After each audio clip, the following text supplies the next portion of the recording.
Salut, c'est Trado, je suis content de vous retrouver pour la mise à jour de l'analyse technique du CAC 40. Alors aujourd'hui je suis désolé, pas d'analyse action parce que les marchés sont encore à mon avis sous un risque baissier qui m'empêche de vous proposer des stratégies actions qui ont de fortes chances d'échouer. 2, pas de backtest non plus parce que sous vos yeux vous avez la raison pour laquelle je vais m'atteler à mes graphes toute la journée à la place. Le yo-yo actuel a complètement chamboulé, pour ne pas dire défoncé, mes graphes, et donc je suis bon pour les refaire pour être prêt demain pour vous, 11 h, vendredi 8 octobre, avec Alexandre Baradez, avec Thomas Roudot, sous la houlette de Fabien Labrousse de Vidéo Bourse. On va essayer de mettre à plat les choses, d'établir des scénarios pour la fin de l'année. Ce sera sans doute assez compliqué à envisager, mais au moins vous aurez le fond de notre pensée. Et donc merci encore de m'excuser du format assez court de l'analyse du jour. Vous retrouverez le lien pour assister à ce webinaire sous la vidéo. Encore une fois, si vous êtes là présent au moment du webinaire, vous pourrez poser vos questions dans le chat, sinon vous avez le replay. On passe donc à l'analyse du CAC 40 et de manière complètement choquante, j'ai envie de dire, le CAC 40 multiplie les soubresauts et les contre-pieds et s'adjuge aujourd'hui 1,7%. 1,7%, il faut savoir que par rapport au plus bas de la séance d'hier, on a pris 3%. Et par rapport à la clôture d'hier, on a pris 1,7%. Alors, ce qui m'incite à la prudence, c'est le fait que les éléments baissiers graphiques sont toujours bien là, à savoir ce canal descendant qui crève les yeux de tous les analystes techniques.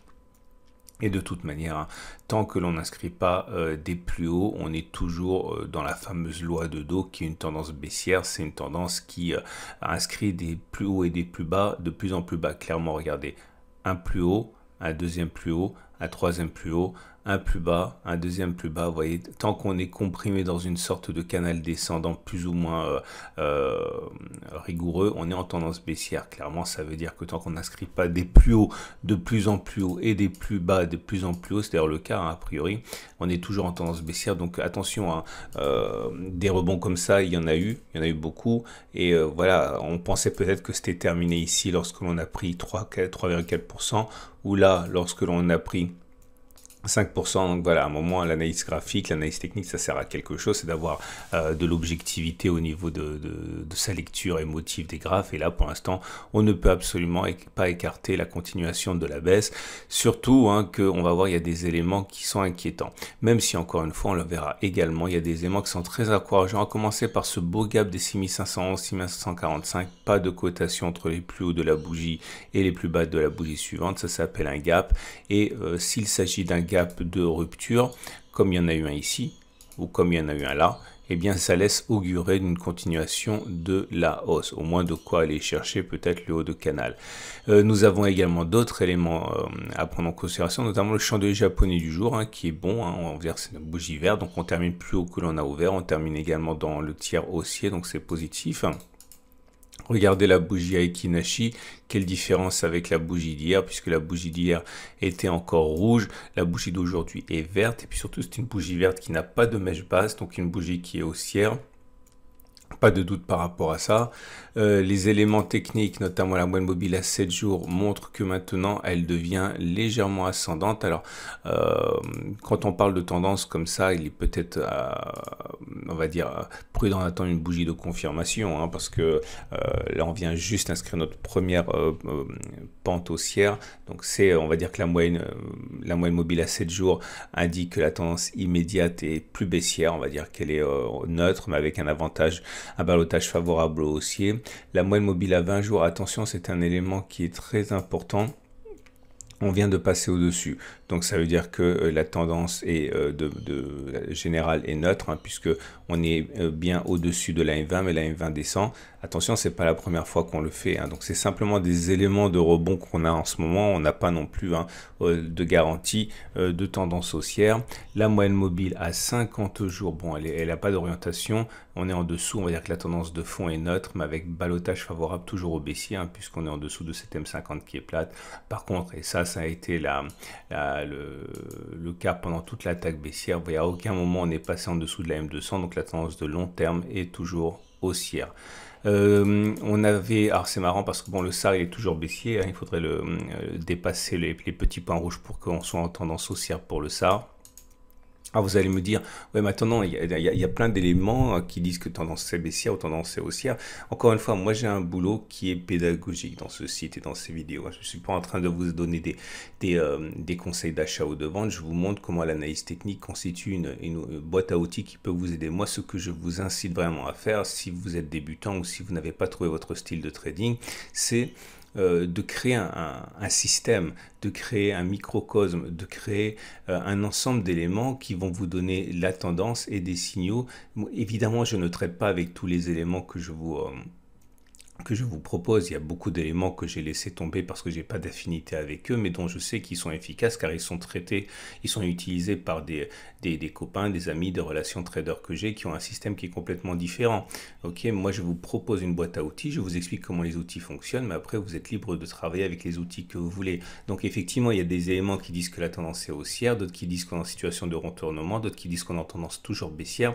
À vous de retrouver les éléments avec lesquels vous avez plus d'affinité et développer un microcosme autour de ces éléments. C'est l'unique intérêt de mon travail. Et donc, on se retrouve avec le super trend qui, mince, j'ai enlevé, qui est toujours haussier, puisque on le savait, on l'a préservé 2 fois de suite. D'ailleurs, on avait backtesté un truc hier, et vous voyez, l'objectif a été rallié, puisqu'on avait dit que il fallait pas faire moins 1,10, il était beaucoup plus probable que l'on fasse 1,10, voire 2,20, voire 3,30. On a déjà fait aujourd'hui 1,90. Ah, ce qui me permet d'ailleurs d'expliquer, vous voyez, là pour le coup, bah forcément j'ai fait l'analyse le vendredi soir. Enfin la veille au soir, donc c'était trop tard pour prendre ce trade à proprement parler, mais de deux choses l'une. Un, c'est pas parce qu'on peut pas prendre le trade qu'on sait pas où ça va aller les cours. Clairement, si vous regardez la vidéo ce matin, vous saviez que statistiquement on pouvait s'attendre à ce qu'on aille faire un 10. Donc voilà, en tant qu'analyste technique, vous saviez qu'on pouvait faire un 10 et qu'il est même probable que l'on fasse 2,20 voire 3,30. Donc voilà, ça c'est l'apport pour l'analyse technique de mes backtests. Et puis moi, encore une fois, l'objectif c'est de vous apprendre à trader. J'espère bien que comme moi, vous allez prendre vos décisions un jour, si vous en avez le temps, hein, le soir, c'est-à-dire non pas le matin après avoir vu la vidéo d'un dinosaure, mais quand vous ferez vos propres analyses, vos propres backtests, vous prendrez vos décisions juste avant la clôture, voilà, à 17h25, vous faites votre travail, ça va assez vite, et vous prenez vos positions la veille pour le lendemain. C'est tout à fait envisageable. Autrement dit, ce trade que j'ai donné, vous pourrez l'appliquer un jour à d'autres sous-jacents, à d'autres actifs, et en prenant la position, donc pas le lendemain quand c'est trop tard parce qu'on a ouvert avec un gap. C'est pas toujours le cas d'ailleurs, hein. Ça aurait pas été le cas sur celui-là par exemple pour le même setup, hein. Au contraire, ça aurait été une belle décote par rapport au moment en temps réel où le signal s'est déclenché. Mais bon, voilà, vous pouvez prendre le signal aussi la veille à 17h25, hein. Je referme ma parenthèse. Ce qui nous amène donc aux éléments autres techniques. Alors là, c'est beaucoup d'éléments favorables. Tout d'abord, regardez, on a backtesté ça, le cycle de Schaff qui sort de sa zone de survente. On a backtesté, on sait qu'on a plus de chances d'aller plus haut que d'avoir fait les plus hauts. On a vu également que le CCI passe au-dessus de sa zone de survente. On est au-dessus de moins 100 maintenant, donc c'est un signal également. Non, je raconte des bêtises. Non, je raconte des bêtises. On passe au-dessus non, je raconte pas de bêtises. On passe au-dessus de moins 100. Je vois plus rien dans mon machin.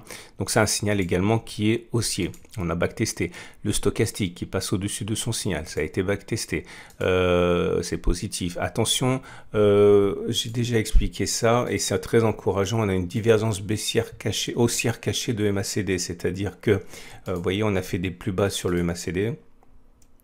Alors que sur les cours, on n'a pas fait de plus bas. C'est les clôtures qui comptent. Ok, vous voyez bien. On n'a pas fait de plus bas. Donc ça s'appelle une divergence haussière cachée. Tout ça, c'est expliqué dans le pacte Outrado. J'en parle jamais parce que c'est un peu compliqué, mais reportez vos modules éponymes. Lorsque ce sera validé, ça risque de donner vraiment un signal très intéressant. On avait les obliques sentinelles dont j'avais parlé il y a trois vidéos. Vous voyez cette oblique ici qui coiffe les cours. Eh bien, on retrouve la même, sur le RSI et sur le momentum. Et j'avais expliqué que lorsque les obliques sentinelles sont cassées sur les indicateurs, comme ça a été le cas sur le momentum et maintenant sur le RSI, il est beaucoup plus plausible que la cassure sur les cours se fasse, davantage qu'il s'agisse d'un échec en fait. Ça aussi, les obliques sentinelles, j'en parle pas dans mes vidéos parce que c'est un peu complexe, mais vous retrouverez tout ça dans les modules éponymes du pacte Outrado. Donc voilà, c'est pas mal du tout, on va dire, et ce qui nous amène donc à l'Ichimoku, et l'Ichimoku nous indique que là aussi c'est pas mal mais peut mieux faire. C'est pas mal pourquoi? Parce qu'on est dans le nuage, donc là c'est à nouveau note. Vous remarquerez que là, j'en ai pas suffisamment parlé, on avait des résistances, c'est-à-dire les plats de SSA, les plats de SSB, sont des résistances, et quand vous regardez les cours, en intraday, ils sont venus buter sur ces zones-là. Donc, c'est pas magique, c'est simplement que vous avez de plus en plus de traders, d'algo qui travaillent avec de l'Ichimoku, et c'est l'analyse technique. Maintenant, ça fonctionne bien parce que c'est des prophéties autoréalisées. Avant, ça fonctionnait parce qu'on voyait des choses que les autres ne voyaient pas. Maintenant, ça fonctionne bien parce qu'on voit des choses que tout le monde voit, mais et on agit de manière moutonnière. Donc voilà, ça explique également le rebond. Et de toute manière, on n'a jamais été en tendance baissière confirmée, puisque la Greenspan, de toute manière, elle n'est même pas descendue en dessous du nuage. Pour les mêmes raisons, vous voyez, lorsqu'on faisait les plus bas, là, la Greenspan venait taper sur la SSA et la SSB. Et donc, du coup, la tendance est neutre. Attention, le danger est toujours présent.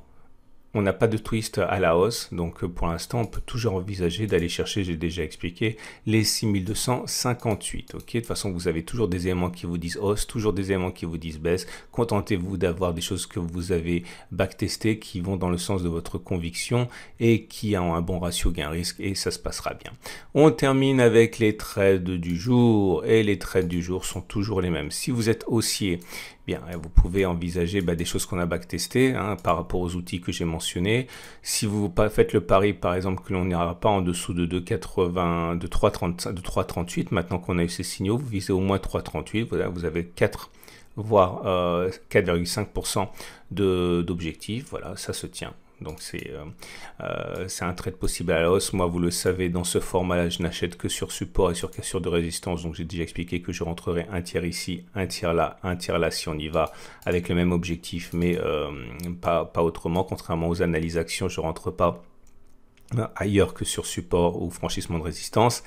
Et si vous voulez spéculer à la baisse, vous pouvez toujours penser que tout ce à quoi on assiste est un mirage, puisque voilà, vous mettez un stop en dehors du canal, au-dessus des précédents sommets, genre 2,2%, visez un retour sur les plus bas, 3%, vous avez un ratio gain-risque, ça roule. J'ai oublié de dire que les raisons qui expliquent la progression du jour sont à chercher du côté de l'accord qui semble avoir été trouvé entre les républicains et les démocrates aux États-Unis par rapport au relèvement du plafond de la dette, également qui évite en fait la peur d'un blocage des institutions américaines, également les bons chiffres de l'emploi, et également le fait qu'il y ait une petite détente au niveau du coût des matières premières. On parlera de tout ça dans le webinaire avec Alexandre dès demain. Voilà, c'est une excellente journée. Encore une fois, désolé pour ce format un petit peu écourté, quoique là ça fait quand même pas mal de minutes, et je vous dis à tout à l'heure, enfin demain matin à 11 h pour le webinaire.